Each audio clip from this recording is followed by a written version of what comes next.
Сүүлийн жилүүдэд өсвөр насны хүүхдүүдийн хэл ярианы хөгжил хоцронго байдалтай байна. Тодорхойлох юм бол 2-14 насны хүүхдүүдийн дунд судалгаа явуулахад 10 хүүхэд тутмын 7 хэл ярианы хөгжил гүйцэд хөгжөөгүй гэх үр дүн гарчээ.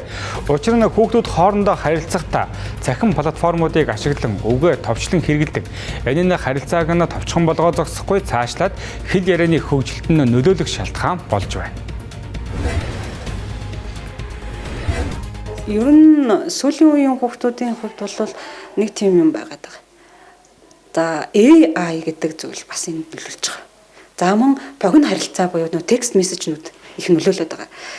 За дээр нь ер нь харилцаан дээр ч юм бол яг амьд харилцаанд бол сайн байна уу, сайн уу гэдэг ингээд монгол хэлний өөрийн онцлог нь ерөөсөө тухайн хүн мэдлж байгаа хүмүүс минь хоорондоо яг юу хийж байна гэдгээс шалтгаалаад хүртэл одоо өөрчлөгддөг маш олон нөгөө варианттай юм нөгөө мэдчилгээний хөлбөртэй байхад уцаар гэдэг юм одоо сүүлийн үеийн хүмүүс энийг бол ойлгохгүй болчиход байгаа юм. Үгийн баялаг мууц.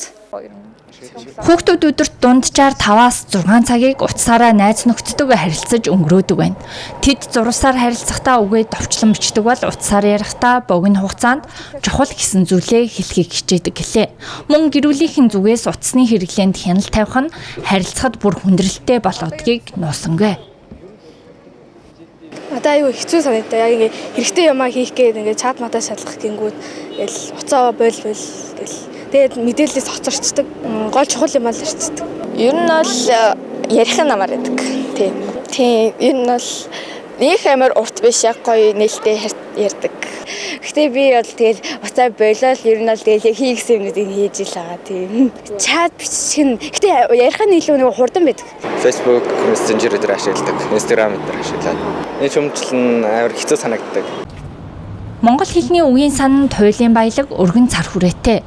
Гэвч сүүлийн үед иргэд өдөр тутамдаа цөөн үгийг давтан ашиглах болсон. Тэгвэл зөвхөн гар утсаараа бусдтай харилцаж байгаа хүүхдүүдийн хэрэглэх үгийн тоо бүрч цөөхөн болж байгаа нь анхаарал татаж байна. Томчуудын хувьд хүүхдийн гар утасны хэрэглээ хэл ярианы хүжилт шүмжилтэй хандхаасаа илүү хүүхдтэйгээ ярилцаж амьд харилцаа үүсгэж үгийн санг нь нэмэгдүүлэхэд анхаарах шаардлагатайг мэргэжилтнүүд зөвлөлөө.